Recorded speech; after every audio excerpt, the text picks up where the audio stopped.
Tonight, there's a renewed push to restore Fort Novosel to Fort Rucker after the defense secretary made a similar move at a base in North Carolina. Rucker's ties to the Confederacy led to the name change 2 years ago, and the Confederate general's family says going back would be a mistake. WDHN's Robert Smith talked to them in Daleville in a story all new at 6.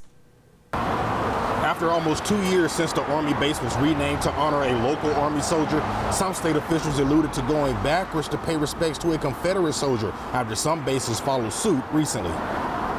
Secretary of Defense Pete Hegseth signed a memorandum reversing the name of a North Carolina base, Fort Liberty, back to Fort Bragg, and the state secretary Wes Allen shared his views on X, saying that Novosel should be restored to Fort Rucker. While it may be historic to some, the name has sparked controversy for others, including one of Colonel Rucker's family members. I believe that military installations should be named for individuals who fought or fight for the United States.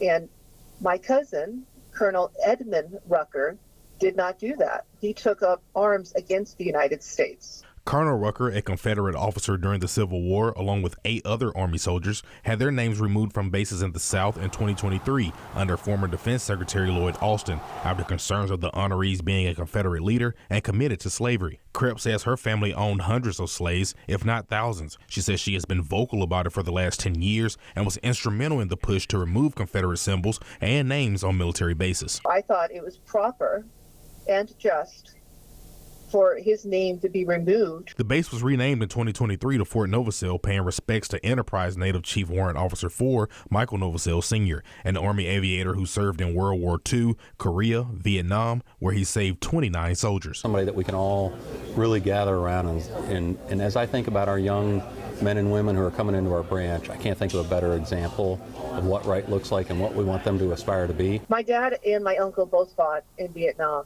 and my uncle was severely shot up in Vietnam. And he lived because of individuals like Novosel who risked their own lives. Fort Novosel Commanding General Major Claire Gill says changing the name on signage again would be a lot of work and money. It was around $39 million to change the names of the 9 Army bases 2 years ago. That's why it's kind of prohibitive. It's just more money, more work. And frankly, we need to focus on other things like warfighting and training aviators. Fort Novosel personnel say they haven't officially heard anything about changing the name back to Fort Rucker. However, Krebs says a good portion of the Rucker family is supportive of not changing the name back and moving forward. In Daleville, Robert Smith, WDHN News for the Wiregrass.